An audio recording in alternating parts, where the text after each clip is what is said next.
Embers Adrift is an upcoming MMORPG that is, at the time of this recording, slated to release in 2022. I got a chance to play it recently and I was curious if it was actually a decent take on the spirit of old school MMOs, and I got to tell you, I went into this as not being a fan of Embers Adrift. You see, Embers Adrift is actually Saga of Lucimia. There have been changes and I just saw it as taking away features that were in Saga of Lucimia and rebranding it as Embers Adrift with less features, and I just didn't like that vision change. But what I found when I got in and started playing was a very fun old school gameplay loop that requires strategy and teamwork, just like the old days. Embers Adrift has some issues, it's not perfect, and we're going to talk about all of that. It is currently in beta, and you will see some mixed footage between high quality and me running it in low quality mode to give the best frames for the stream that my footage is taken from. First up though, I want to talk about what I really enjoyed about Embers Adrift, and that mainly comes from the general old school feel and spirit that it has. The enemies you fight have a big beefy time to kill, and that may not be for everybody. Seeing 6 people crowd around a rat and taking a full minute or so to beat it down can seem silly from a real world perspective, but from an old school MMO perspective, I find it fun, and it's actually right up my alley. And speaking of 6 people, that's the group size. Thank you very much for that. That is a party in an MMO, folks. I am so sick of modern MMOs making it 4-player groups. Embers Adrift didn't have much variety, I have to say, in mobs in the areas I saw,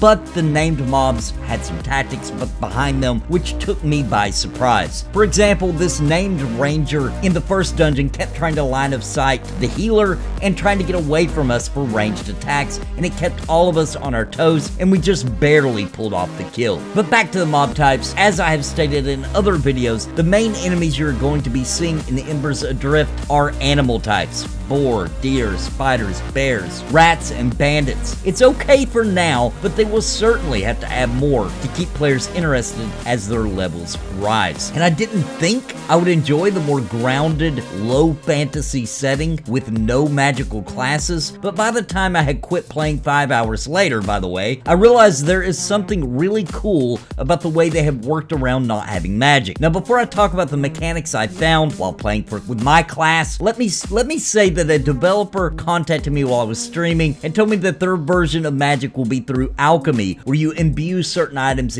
with the Ember Ring in order to give it magical properties, but it isn't in the game yet for testing. And this brings me to another interesting mechanic though, and that's where, as a tank for example, I can activate and use urine that I find off of animals I kill to make my taunt abilities more potent. And I can't go any further in this video without mentioning that when I taunt, I literally spit on the enemy, complete with a splatter of saliva as it smashes into the mob I am taunting. I thought it was strange at first, but then a few taunts later, I really started enjoying it, especially when taunting from further back. The pace is slow, and once again, that will not be for everybody, but getting a level felt very substantial and very rewarding, and getting a new ability really changed the strategy for the fights. And this game isn't easy. You are going to want to find a group, at least one other person to run around with. The world is brutal and dangerous. The bandits, for example, will call out for help, and it doesn't take long and you'll be slaughtered. They chase you either really far or until you zone. I couldn't tell which, but I had a very exciting run with a bear chasing at my heels at one point, and it had me hyped for these very basics of old school MMO design. And death. We gotta talk about death. As with most things in Embers Adrift, it may not be for everybody, but they have adopted a similar death mechanic to what Pantheon is going to be doing. When you die, your inventory bag is dropped with your body. You respawn with everything in your crafting bag and everything you had equipped, but you must get back to your body to get back your stuff. Much like Vanguard, there is an arrow on your character portrait that will point you to where your body is, but it's up to you to go recover it. Beyond that, they haven't decided what to do for situations where your corpse is unrecoverable, so right now in beta for Embers Adrift, be careful where you die. And honestly, it's best to try everything in your power to just avoid death entirely, which does make you respect their world, and I respect them for that. I love the boldness of the basic gameplay loop to be old school, because it does take guts these days to develop a hardcore hardcore old school MMO. And from this point in development, they have all that on lock. The first dungeon was a thrill and was absolutely massive. We kept moving and exploring and fought at least half a dozen named mobs, got some good drops, but once again, like old school MMOs of the past, getting a new piece of gear was rare, and it felt really good to get. And even though we were actively dungeon crawling the entire time, it took us 3 hours and plenty of being lost and strategizing before we finally found the other side with an exit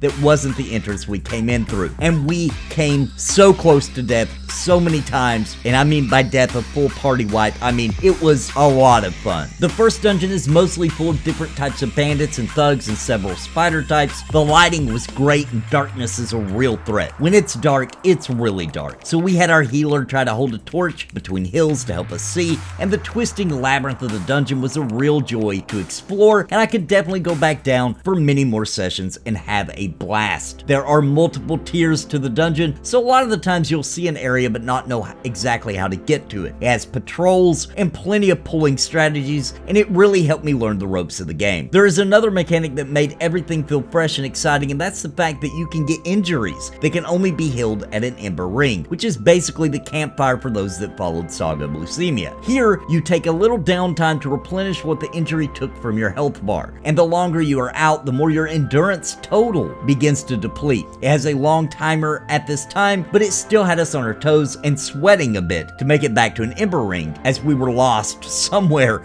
in the bowels of this dungeon. I was pleasantly surprised with how well the line of sight worked in the dungeon too. Being this is an indie MMO, I expected it to not work very well, but every time I went behind any column or rock or anything, it worked perfectly, and it makes the healers really have to pay attention as well. The line of sight in this game is miles ahead of World of Warcraft Classics, for example, and I think that is quite the accomplishment. So overall, yes, Embers Adrift is a very fun, engaging, interesting new take on old school MMORPG formulas, and that feels really good to say, because we need more games like this to show the world that the formula works, and it's still fun. And I am throwing down my support and buying their beta as soon as my YouTube check gets here, and I can proudly say that you should too. But it does come with some ifs, so let's work through the issues Embers Adrift has so you can make your decision if you should slap down $50 and support it and get into beta, or wait until they get further along. Now, before I get into the issues and things Embers Adrift needs to fix before launch, let's hear from our sponsors, the members of Napalm, and consider supporting the channel by joining.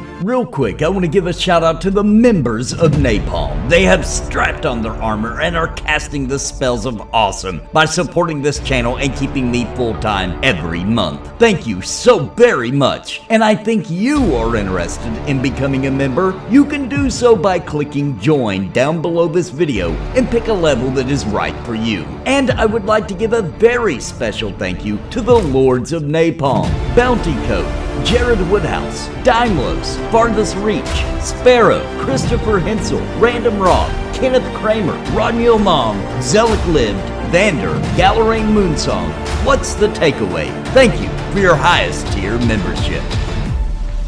First, the performance. As you can tell from my video, it is a little rough. I had to tune it down to the lowest setting in order to stream it properly. But without streaming, I can run at max settings. No matter what setting you pick though, you will get frame loss. Sometimes it may dip down to single frames when there's a lot going on, but for the most part, it ran around 20 to 30 frames per second. It is playable, but if that's something that bothers you, I'm sorry to say you need to wait until they further optimize it. And that's something Embers Adrift needs desperately: optimization. It is very obvious that this isn't optimized and will cause the majority of people to not want to play it. Secondly, we need more variety in the mobs, and in many areas I saw, we need more mob density. And thirdly, we need a reward of some kind for exploring, because exploring the world is really cool, and they built very interesting zones here. We saw a bunch of points of interest, such as a crumbling tower in the distance at one point, and we set off on an adventure to see what was going on there. And more often than not, there was an NPC there. He didn't have anything to say, and there was nothing else beyond it looking cool. So although they do have some quests, we need something more. I'm not asking for hub quest style, just something to make the points of interest worth exploring. And fourthly, figure out that death mechanic for those situations where it's hard or impossible to recover a corpse. I know they're working on it and figuring it out right now, but it definitely needs that. If they can do these things and keep content coming at a somewhat steady pace, this, to be honest, I would play the living snot out of this game. It is a real world that feels alive and fun, the group gameplay is top notch, the danger and excitement is real, and it has been a long time outside of Pantheon Rise of the Fallen testing that I have felt the way I felt playing this game. And they have my support, and I think you should consider giving them 50 bones to support their development too. Sure, I'm a little butthurt that Renfell isn't on their team anymore, and that they don't have the lore and world of Saga of Lucimia anymore, but what happened happened, and as a player of MMORPGs, this is a very promising title for old school MMO fans, and even for modern MMO lovers. If you want a challenge and something that values group gameplay more, or if you've always wondered what the magic of the old golden MMO ages were,